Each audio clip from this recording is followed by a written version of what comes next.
All right, next group we're looking at here are the miners. So the miners actually get their start in the West in the early 1800s, going back to the gold rush of 1848, where all along the West Coast in California, Nevada, and Colorado, there are gold strikes. Rumors of gold get back to the East Coast, and suddenly there are flocks of people who are coming to the West to look for gold to make it rich, right? So you might have heard these people called the 49ers, not the football team, right? But that's where the football team gets their name from. Sometimes it would be families, but most often it's going to be young men or veterans from the Civil War who are down on their luck and have nowhere to go, looking for, a way to make their way in the world. Like I said, occasionally some families are going to go out there, but very, very few. Mostly it's going to be single men. And of course, these single men are going to live in towns in the West, and this is part of, again, that Wild West persona. Is you've got these single men, maybe they've struck it rich, maybe they haven't. They're going to need some way to either spend their money or drown their sorrows, and that's where this Wild West ideal comes from. The real problem is because this is not officially a United States, because it's not a state yet, there's no real government out there. So in these Wild West towns, and in these mining towns and specifically, we get this kind of like vigilante justice. So think like Wyatt Earp or Batman, right? So these volunteers, these sheriffs who are gonna, there's this town ain't big enough for the two of us kind of thing. That's a real thing, right? So if you've ever watched like a Western or something, you've seen this. It's pretty typical, and again, pretty accurate. In terms of the type of mining that would happen in the West, there are a few kinds. So surface mining is like, oh look, there's a piece of gold on the ground that I can pick up. That's kind of the easiest, but also the hardest, in the sense that it's hard to find.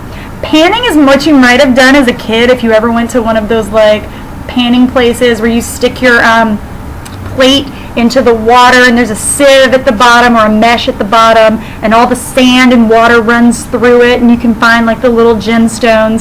So that was a pretty common way. There's something called sluicing. That's similar. I'll show you a picture of that in just a second. They would also build mine shafts. Sometimes these mine shafts were really deep, really hard to get to, and was pretty dangerous. In fact, this whole lifestyle was very dangerous, and very few ever struck it rich, found any gold. Usually once somebody got a vein of it, it ran out pretty quickly, and the supply was much smaller than the demand. And as I was saying a while ago, these mining towns pop up all over the West that are going to become your stereotype of the Wild West town. So here's a picture of gold panning again. You might have a dish into the river there. This one you can see, it's got the mesh at the bottom. The water is going to run through it. The current of the water is going to push it out, push all the sand and silt out, and leave the heavier rocks and hard metals behind. Okay, so the next group that we have here are the laborers and the workers. Primarily, we're talking about the railroad. So right after the Civil War, the railroad companies start to boom. And in 1869, the Transcontinental Railroad meets in Promontory Point, Utah, right here in the middle. So there were two different railroads. There was the Union Pacific Railroad, which ran east to west, so you can see from Missouri here to right here in Utah. Then there was the Central Railroad, which went west to east from California to Utah. Now you might be looking at this here going, well, the Central Railroad looks like they're pretty lazy. But you have to remember, these guys are blasting through the Rocky Mountains. That's not an easy task. You're literally blowing up a mountain, right? So they had a long way to go. This is a big deal because this is the first continuous connecting railroad in the United States. It makes travel across the country much easier.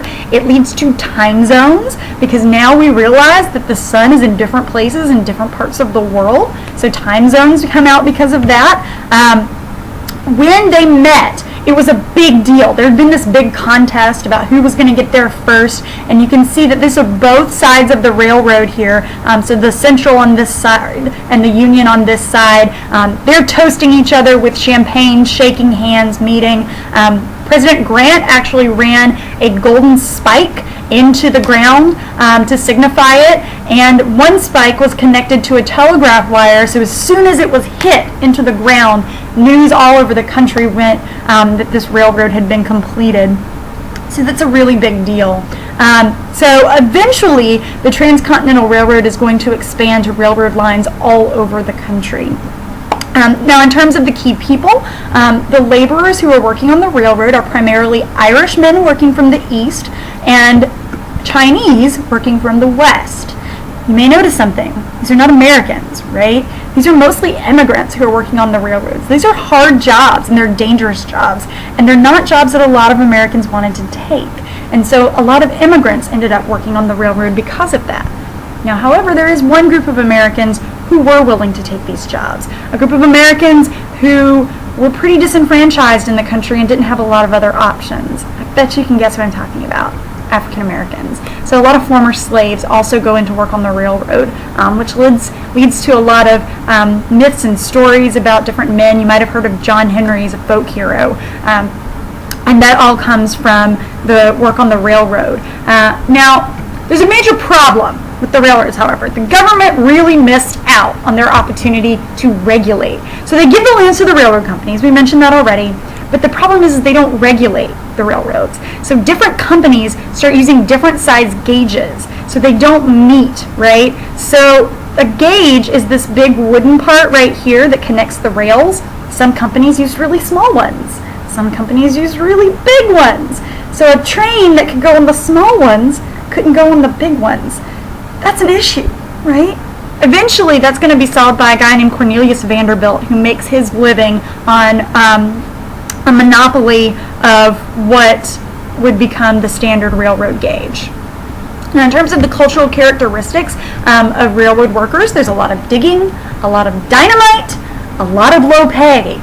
Like I said, this is a job that not many Americans wanted because it was incredibly dangerous and you didn't get a lot out of it. These guys are living in railroad bunks that are basically just shacks thrown together by the sides of the tracks. There's no privacy. It's a hard life that you might not even survive from. If you're blasting through mountains, there's a really big possibility that you can die. So it was a really hard life for these guys. The last group that we're talking about, finally, sorry this video is going a little long, but it's the farmers. So in terms of the key events for the farmers, this is pretty much it. Farmers are good old people, man. They're not really doing a whole lot. They're just living their life out in the West, going on doing what they need to do, right? There's not really any key events here. In terms of the people, if you've ever read or seen Little House on the Prairie, you might have a kind of general idea of what a life was like for a farmer out here. Families are the key to farming. In fact, if you don't have a family, you're not going to be a very good farmer. Men can't do this by themselves. They can mine, they can work on the railroad, they can be cowboys. They can't be farmers by themselves. You need a family in order to run your farm. And women play a really big role in farms.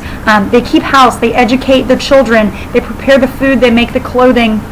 Really, they keep the farm running steady. And in fact, if your wife died, you'd probably remarry relatively quickly just to make sure you can keep your farm running.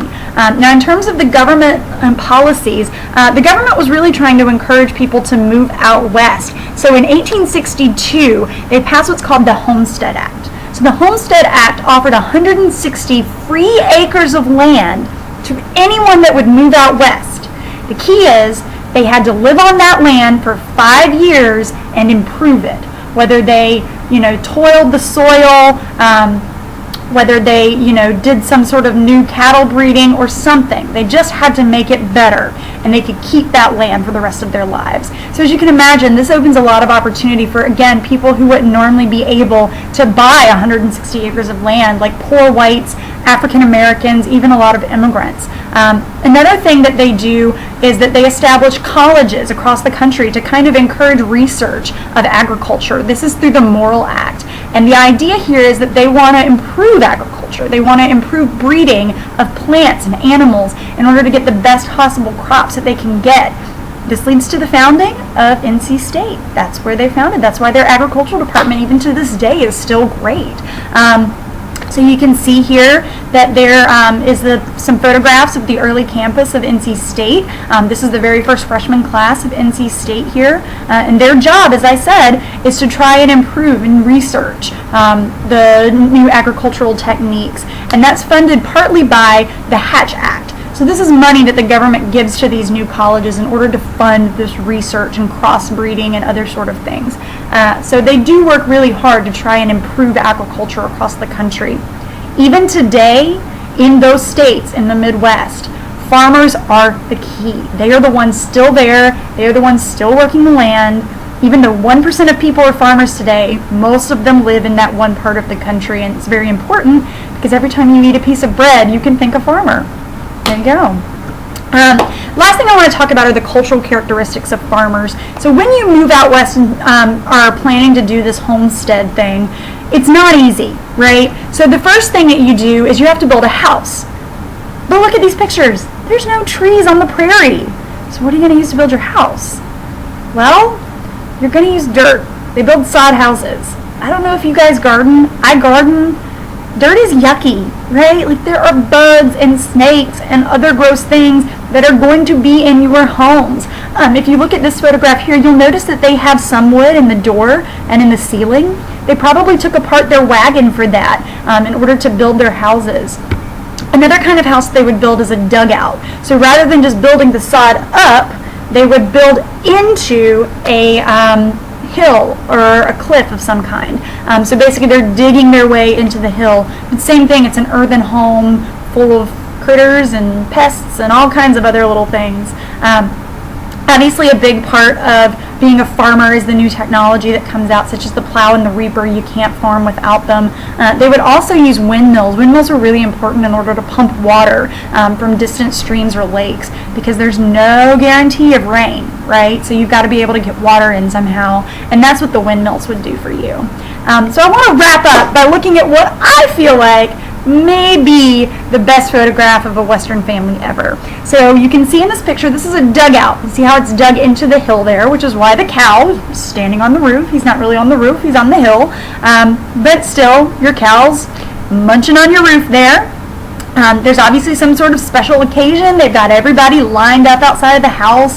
They even brought their table out, and they've got a watermelon that they've got on that. This guy right here is just totally chilling, right? Like, he's cool. They've lined up their horses and their dog as part of the family.